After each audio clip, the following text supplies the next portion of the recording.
Hello friends, आज हम समझेंगे टू सम प्रॉब्लम। तो प्रॉब्लम सिंपल है।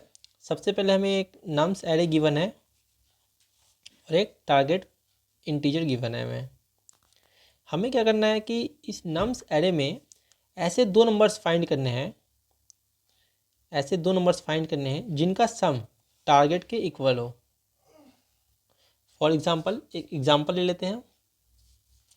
हमारा नम्स एरे है, सपोज कीजिए हमारा जो नम्स एरे है वो है 2, 7, 11, 15। ये नम्स एरे के एलिमेंट्स हो गए। और जो टारगेट की वैल्यू गिवन है वो सपोज कीजिए कि 9 है। तो हमें इस नम्स एरे में ऐसे दो नंबर फाइंड करने हैं जिनका सम 9 हो। तो हमें पहले ही दी गई यहाँ पे 2 और 7 का सम 9 है। तो हम इसको एक एरे में स्टोर करवाकर, इन दोनों को एक एरे में स्टोर करवाकर हम उस एरे को रिटर्न कर देंगे। तो हमें एरे में क्या स्टोर करवाएंगे, 2 और 7, और इस एरे को रिटर्न कर देंगे। तो अब आप बोलेंगे हमने यहीं पर रिटर्न क्यों कर दिया, इसके अलावा भी तो ऐसे कई पेयर्स हो सकते हैं जिनका सम 9 हो। तो मैंने बोला कि नहीं, ऐसे नहीं हो सकते। क्यों नहीं हो सकते? क्योंकि क्वेश्चन में ये गिवन है कि सिर्फ एग्जैक्टली वन सॉल्यूशन पॉसिबल, मतलब कि सिर्फ एक ही सॉल्यूशन एग्जिस्ट कर रहा है। सो वो ऐसे टेस्ट केसेस लेगा जिसमें कि सिर्फ और सिर्फ एक सॉल्यूशन पॉसिबल हो। इसलिए हम जो अपना जो रिटर्न करेंगे, हम आंसर जो रिटर्न करेंगे उस एरे का साइज़ हमेशा 2 रखेंगे। तो जो एरे बनाएंगे रिटर्न करने के लिए, ARR equals to new int 2। हमने 2 क्यों रखा? क्योंकि एग्जैक्टली वन सोल्यूशन पॉसिबल है, मतलब कि एक ही पेयर पॉसिबल है। एक पेयर के अंदर दो एलिमेंट्स होते हैं, तो हमने 2 का साइज बना लिया। जो इसका ब्रूट फोर्स अप्रोच है उसमें हम क्या चलाएंगे, उसमें हम क्या चेक करेंगे, उसमें हम हर एक एलिमेंट्स को चेक करेंगे। ब्रूट फोर्स में हर एक पेयर को चेक करेंगे कि उसका सम 9 के इक्वल है कि नहीं है। ब्रूट फोर्स का मतलब भी होता है कि हम हर एक एलिमेंट पे ट्रैवर्स कर रहे हैं। सबसे पहले इसका ब्रूट फोर्स अप्रोच हम डिस्कस कर लेते हैं। तो 2, 7, 11, 15, यहाँ तो हमें स्टार्टिंग में ही मिल गया 2, 7, 9। एक काम करते हैं, दूसरा एग्जांपल लेते हैं हम, जिससे थोड़ा सा डिफिकल्ट हो, मतलब थोड़ा सा मुश्किल हो हमें ढूंढने में। नेक्स्ट एग्जांपल जो हमारा वो लेते हैं 3, 2, 4, और जो टारगेट है उसकी वैल्यू है हमें 6 गिवन है। टारगेट की वैल्यू 6 गिवन है। तो इसको एक सेट कर लेते हैं। जो 3 to 4 है, हमें इसमें ऐसे पेयर्स फाइंड करने हैं जिनका सम 6 हो। हम क्या करेंगे, सबसे पहले यहाँ से स्टार्ट करेंगे। तो हम चेक करेंगे कि 3 और 2 का सम है 6 के इक्वल नहीं। 3 2 तो 5 होता है। 3 और 4 का सम अभी भी इक्वल नहीं है, 3 4 तो 7 हो गए। तो हम ऐसे कैसे चेक कर रहे हैं, हमने 3 और 2 को चेक किया, तो मतलब हमें एक पॉइंटर यहाँ चाहिए और एक पॉइंटर यहाँ चाहिए। तो हमने एक पॉइंटर यहाँ रखा, एक पॉइंटर यहाँ रखा। हमने चेक किया नम्स ऑफ आई कितना है 3, नम्स ऑफ जे कितना है 2। तो nums of I plus nums of J equal to 6 है, नहीं है। तो हमने पॉइंटर को आगे चलाया कि भाई 3 के साथ 2 का तो चेक हो गया, अब 3 के साथ 4 का भी चेक करना है। तो हमने पॉइंटर को आगे चलाया। 3 और 4 का सम कितना है 7, 6 के इक्वल नहीं है, और पॉइंटर आगे नहीं जा सकता। क्यों? क्योंकि जो एरे के एलिमेंट्स है वो ख़त्म हो गए। तो हम क्या करेंगे, हम यहीं पे पॉइंटर को एंड कर देंगे और आई को अब अपडेट करेंगे। आई जो था यहाँ पे था, अब आई यहाँ पे आ जाएगा। अब नम्स ऑफ आई कितना है 2। अब 2 के साथ सारे पेयर चेक होंगे, और जे जो है वो कहाँ पे होगा।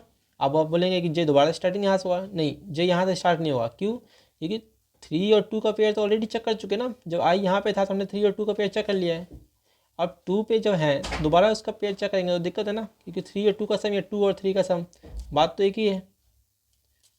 3 + 2 करे या 2 + 3 करे, बात तो एक ही है। तो इसलिए हम इस पेयर को दोबारा चेक नहीं करेंगे। हम जे को कहाँ से चलाएंगे, जे को हम i+1 से चलाएंगे। जे यहाँ से चलेगा, तो आई और जे का पेयर चेक करेंगे कि इनका सम 6 है कि नहीं है। तो नम्स ऑफ आई कितना है 2 है, नम्स ऑफ जे कितना है 4 है। तो nums of 5 + nums of J equal to 6 है। हाँ, बिल्कुल 6 है। तो जो आंसर हमारा, उसमें हम ये इंडेक्सिस है 0 1 2 हमारे इंडेक्सिस हैं, और आंसर में हमें इंडेक्सिस स्टोर करने हैं, ऐसा क्वेश्चन में गिवन है। तो हमारा जो एरे है ARR इसको हमें रिटर्न करना है, उसके अंदर हमें 1 स्टोर करवा देंगे और 2 स्टोर करवा देंगे। क्यों? क्योंकि नम्स ऑफ 1 हमारा 2 है, नम्स ऑफ 1 हमारा 2 है, नम्स ऑफ 2 हमारा 4 है और इन दोनों का सम 6 है, इसलिए हमने इनको स्टोर करवा दिया एरे में और इसको हम रिटर्न कर देंगे। ठीक है, अब हम इसका एक बार कोड देख लेते हैं कि कोड कैसे होगा। जो ब्रूट फोर्स का कोड है, हम क्या करेंगे, एक लूप चलाएंगे, for int i equals to 0, i is less then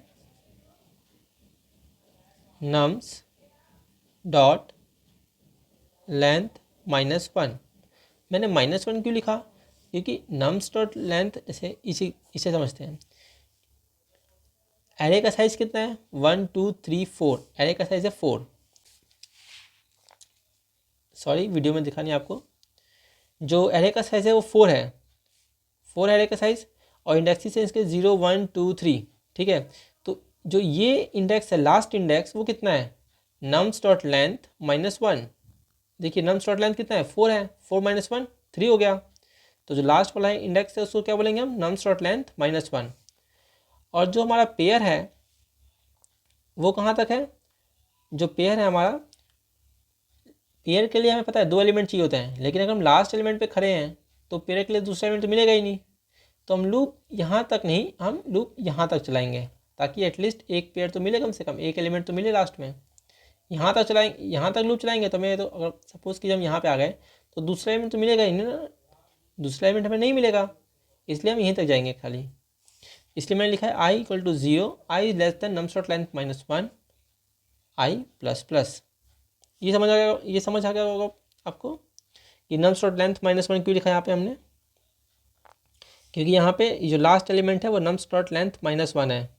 देखिए ध्यान से एक बार, इसकी साइज़ कितना है, लेंथ कितना है टोटल? 4 है, 4 - 1 3, तो नम्स डॉट लेंथ -1। ठीक है, और इसे कम चला रहे हैं ताकि हमें कम से कम 2 एलिमेंट मिले। अब एक और लूप चलाएंगे, हमें हर एक एलिमेंट पे ट्रैवर्स करना है।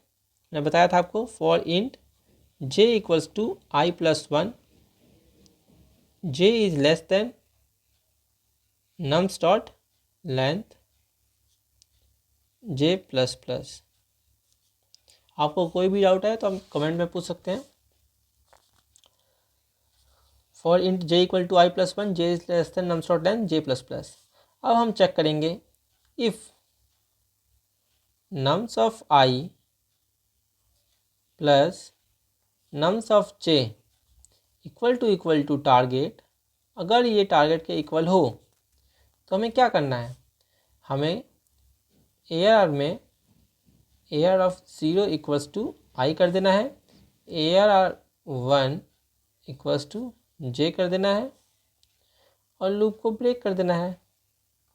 ठीक है, सिंपल। तो यहाँ हमने इफ़ कंडीशन के ब्रैकेट को बंद कर दिया, फॉर का ब्रैकेट और दूसरा फॉर का ब्रैकेट, और यहाँ से हम रिटर्न कर जाएंगे। अब हमने जब nums of i plus nums of j equal to target हो तो हम AR 0 में ith इंडेक्स स्टोर करवा लेंगे, AR 1 में jth इंडेक्स स्टोर करवा लेंगे और लूप को ब्रेक कर दिया हमने, और फिर हमने रिटर्न कर दिया ARR। ठीक है, तो ये हमारा ब्रूट फोर्स अप्रोच हो गया। अब एक बार हम ऑप्टिमाइज अप्रोच डिस्कस कर लेते हैं।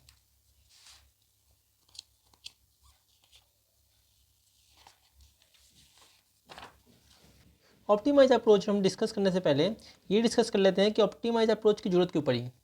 जो हम ब्रूट फोर्स अप्रोच करते थे उसमें क्या होता था कि बिग ऑफ n स्क्वायर हमें टाइम कॉम्प्लेक्सिटी लगती थी। मतलब हम यहाँ पे देखिए, हमने क्या किया कि हर एक एलिमेंट पे गए, हमने i चलाया और j चलाया, 2 एलिमेंट चलाए, हमने एरे पे 2 बार ट्रैवर्स किया, इसलिए हमें big of n square time complexity लगती थी। ये बात हमेशा याद रखिएगा, अगर हम एरे पे जितने टाइम्स हम ट्रैवल करते हैं होती है। यहाँ पे हमने 2 बार जो हमने एरे पे ट्रैवर्स किया वो 2 टाइम्स किया, इसलिए हमें big of n square time complexity लगी। अगर हम एक बार करते तो हमें big of n time complexity लगती। सो हमें जब ब्रूट फोर्स किया तो उसमें big of n square time complexity लगी, जो कि ज़्यादा है। जो कि अगर हम ऑप्टिमाइज अप्रोच यूज़ करेंगे तो उसमें big of n time complexity लगेगी। जो ऑप्टिमाइज अप्रोच है उसमें हम हैश मैप का ही यूज़ करेंगे। अब एक बार ध्यान सोचिए, हमें अगर नम्स ऑफ आई पता है कि भाई हमने एक एलिमेंट ले लिया नम्स ऑफ आई, ठीक है, हमने नम्स ऑफ आई एक एलिमेंट ले लिया और हमें टारगेट तो पता ही है, तो बेसिकली हमें फाइंड क्या करना है, ये सोचिए आप, हमें फाइंड क्या करना है। तो हमें तो भाई ये पता करना है ना कि नम्स ऑफ आई में, अगर नम्स ऑफ आई में क्या ऐड करूं कि वो टारगेट के इक्वल आ जाए। नम्स ऑफ जे के ही तो वैल्यू फाइंड करनी है, नम्स ऑफ जे। नहीं समझे आप, एक बार तो बात समझिए। जो नम्स ऑफ आई है प्लस नम्स ऑफ जे है, हमें दो एलिमेंट पता करने हैं एरे में जिनका सम इक्वल टू टारगेट हो, ये तो क्लियर है आपको, ठीक है। तो नम्स ऑफ जे कहने का मतलब ये है, हमें नम्स ऑफ आई हम हर एक एलिमेंट में जाएंगे, एक ही बार जाएंगे। नम्स ऑफ जे का सोचने का हम यूज़ ना करें तो हम उसके लिए क्या करेंगे, वही सोचवा रहा हूँ आपको कि नम्स ऑफ हमें जे चलाने की ज़रूरत ही ना पड़े, इसके लिए हम क्या करें, ठीक है। हम आई भी चला रहे हैं जे भी चला रहे हैं, इसलिए हमारी time complexity big of N square हो जा रही है। लेकिन अगर क्या हो हम जे ना चलाए, सिर्फ आई से ही पता कर ले कि भाई दो एलिमेंट्स कौन से हैं, तो बहुत अच्छी बात है लगी। तो हम करेंगे भाई नम्स ऑफ आई में मैं क्या ऐड करूं कि वो टारगेट के इक्वल आ जाए। तो मैं बोलूँगा कि टारगेट में से नम्स ऑफ आई को माइनस कर दो भाई, nums of J equal to target minus nums of i. भाई नम्स ऑफ आई को माइनस कर दो, अपने आप पता चल जाएगा कि कितना वैल्यू कम पड़ रहा है, उतना ही हमें चाहिए। तो nums of J equal to target minus nums of I. Algebra से भी दे सकते हैं कि भाई नम्स ऑफ आई तो चला गया तो माइनस नम्स ऑफ आई, लेकिन इसका जो रियल मीनिंग है वो समझिए आप कि टारगेट के इक्वल करने के लिए हमें दो एलिमेंट चाहिए, nums of I plus nums of j, ठीक है। लेकिन नम्स ऑफ जे ले नहीं सकते, नम्स ऑफ जे नहीं ले सकते, हमने नम्स ऑफ आई ले लिया क्योंकि हम हर एक एलिमेंट पे एक बार हम जाएंगे। फॉर एग्जांपल देखिए 2 है, 7 है, 11 है और 15 है, हम हर एक एलिमेंट पे जाएंगे तो आई तो हम चलाएंगे, एक आई टिटर हमने चलाया, लेकिन हम सोच रहे हैं कि जे ना चलाए। तो हम ये फाइंड करेंगे भाई आई ऐड करने के बाद हमें दो एलिमेंट चाहिए, नम्स ऑफ आई तो मिल गया 2 है, तो हमें और कितना एलिमेंट कम पड़ रहा है कि वो टारगेट के इक्वल हो जाए। तो target minus nums of i, target minus nums of i, ठीक है। टारगेट कितना है, टारगेट है हमारा, सपोज कीजिए कि टारगेट जो हमारा 9 है, टारगेट 9 है तो 9 माइनस नम्स ऑफ आई कितना है 2 है, 9 माइनस 2 इक्वल टू 7। तो हमें बस ये पता करना है कि 7 प्रेजेंट है कि नहीं एरे में, अगर है तो पॉसिबल है, उसको ए आर में अपने आंसर में ऐड करवा देंगे, ठीक है। तो हम यही करने वाले हैं। हम क्या करेंगे कि हैश मैप में हम स्टोर करवाते जाएंगे हर एक एलिमेंट को। हमने 2 स्टोर करवाया हैश मैप में, ठीक है, और उसका इंडेक्स भी स्टोर करवा लेंगे। क्यों इंडेक्स क्यों स्टोर करवा रहे हैं, क्योंकि जो हमें एरे रिटर्न करवाना है आंसर, उसमें इंडेक्सेस स्टोर करवाने हैं, ना कि वैल्यू स्टोर करवानी है। सपोज यहाँ पे देखिए हम 2 और 7 का सम 9 है और हमें 9 टारगेट चाहिए था, तो हमें रिटर्न करना है एरे, उसके अंदर हम 0 और 1 इनके इंडेक्सेस स्टोर करवाएंगे, 0 1 2 3 इनके इंडेक्सेस स्टोर करवाएंगे, एलिमेंट को स्टोर नहीं करवाना है। इसलिए हम हैश मैप के अंदर एलिमेंट और उसका इंडेक्स दोनों स्टोर करवाएंगे। तो हमने हैश मैप में स्टोर करवा लिया 2 और 0, ठीक है, ये हैश मैप है। और हमने हैश मैप में फिर स्टोर करवाया कि 7 और 1, ठीक है। लेकिन हम उससे पहले चेक करेंगे, हम 2 पे गए, हमने चेक किया क्या nums target minus nums of I present है हैश मैप में। हम बोलेंगे नहीं, हैश मैप पे तो target minus nums of I present नहीं है, क्योंकि जब 2 था तो प्रेजेंट नहीं था। अब 7 आया, 7 चेक करेगा कि target minus nums of I present है एरे में। टारगेट कितना है, टारगेट है 9, टारगेट माइनस नम्स ऑफ आई कितना हुआ 7 हुआ, तो 9 माइनस 7 इक्वल टू 2। हाँ 2 तो प्रेजेंट है, 2 अगर प्रेजेंट है तो भाई जो हमें रिटर्न करना है ARR, उसमें इसका इंडेक्स और उसका इंडेक्स दोनों का स्टोर करवा दो। तो ARR में हमने 1 और 0 को स्टोर करवा दिया, अब इसको हम रिटर्न कर देंगे। तो सिंपली हम क्या करेंगे, हर एक एलिमेंट पे जाएंगे, उसको हम हैश मैप में स्टोर करवाएंगे, हर एक एलिमेंट पे जाएंगे, एक ही बार जा रहे हैं ना, हर एक एलिमेंट पे जाएंगे और हैश मैप में हम वैल्यू उनको स्टोर करवाते जाएंगे। और जब स्टोर करवाएंगे जब जब स्टोर करवाएंगे तब तब चेक करेंगे कि क्या target minus nums of I present है। अगर है तो हम अपने जो आंसर है, जो हमें एरे रिटर्न करना है, उसमें हम दोनों के इंडेक्स स्टोर करवाएंगे और वहीं से लूप को ब्रेक कर देंगे। ठीक है, हम हर एक एलिमेंट पे जा ही रहे हैं आई के थ्रू, जे नहीं चला रहे हैं, एक ही बार जा रहे हैं हम हर एक एलिमेंट पे एक ही बार जा रहे हैं। हम हर एक एलिमेंट पे जाएंगे और हैश मैप में उनको स्टोर करवाते जाएंगे, और जब जब स्टोर करवाएंगे तब तब हम चेक करेंगे कि टारगेट माइनस नम्स ऑफ आई क्या प्रेजेंट है। अगर प्रेजेंट है तो उनका इंडेक्सेस हम AR में स्टोर करवा देंगे और लूप को ब्रेक कर देंगे, और एंड में हम रिटर्न कर देंगे अपने ARR को। ठीक है, उम्मीद करता हूँ आपको समझ आ गया होगा। अगर समझ आ गया तो हम देखते हैं इसका कोड कि भाई इसको कोड कैसे करेंगे आप।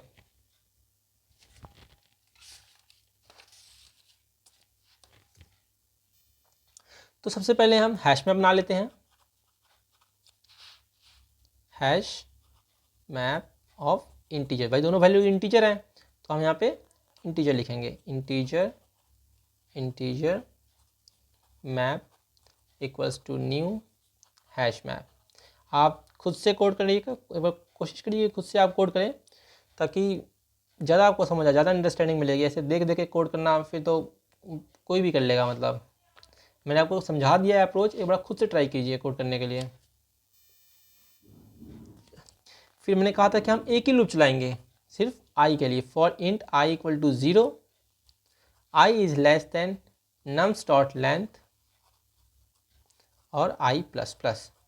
ठीक है, फिर लिखेंगे इंट रिक्वायर्ड वैल्यू। हमें रिक्वायर्ड क्या चाहिए, जो रिक्वायर्ड वैल्यू है उसको क्या बोलेंगे हम, टारगेट। टारगेट में से हम नम्स ऑफ आई को माइनस कर देंगे, सिंपल। और फिर हम चेक करेंगे इफ़ हमारा जो मैप है क्या वो कंटेन कर रहा है। इफ़ मैप डॉट कंटेन्स,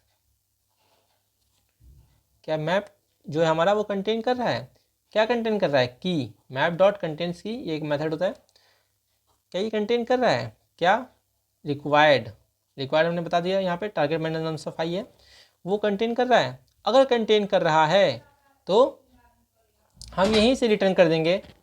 क्या रिटर्न करेंगे, न्यू, यहीं पे एक नया एरे बना लेंगे, न्यू इंट, और उसके अंदर हम डाल देंगे मैप डॉट गेट रिक्वायर्ड। हमने मैप डॉट गेट यूज़ किया, मेथड होता है बेसिकली डॉट गेट।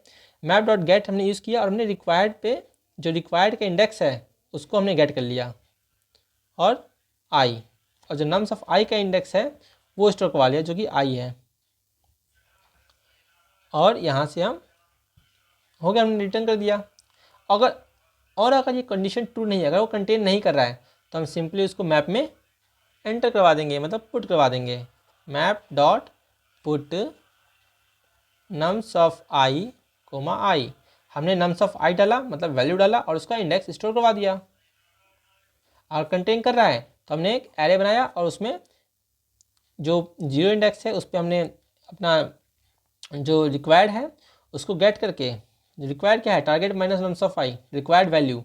जो रिक्वायर्ड वैल्यू है उसका हमने इंडेक्स गेट किया यहाँ पे मैप से, और जो नम्स ऑफ आई का इंडेक्स है आई, उन दोनों को स्टोर करवा के रिटर्न करवा दिया। हम सिंपल एक और चीज़ कर सकते हैं, हम कि एक अलग से एरे बना लें, int ARR equal to new int. ये भी कर सकते हो आप। अगर आपको यहाँ पे एरे नहीं बनाना तो यहाँ पे एरे बना सकते हो, न्यू इंट ऑफ 2, यहाँ पे एक एरे बना लीजिए। और फिर इसकी जगह आप ये भी लिख सकते हैं, इसकी जगह आप ये लिख दीजिए कि ARR ऑफ 0, अगर ये मैप डॉट कंटेंट्स कर रहा है, ARR of 0 equal to map dot get required. ठीक है, और ARR 1 में इक्वल्स टू आई और रिटर्न ARR। ये भी कर सकते हैं आप, सिंपल। ये कर लीजिए, नहीं तो डायरेक्ट यहीं से रिटर्न कर दीजिए। अगर आप बिगिनर है तो आप यहीं से ये कीजिए, अगर बिगिनर नहीं है तो आप डायरेक्ट ये कर दीजिए। ठीक है, यहाँ पे लूप हमारा ख़त्म हो गया। ये इफ़ का जो ओपन लूप था यहाँ पे ख़त्म हुआ, और जो फॉर का लूप था वो यहाँ पे ख़त्म हुआ, ये नहीं हुआ। ठीक है, ये हमारा कोड हो गया।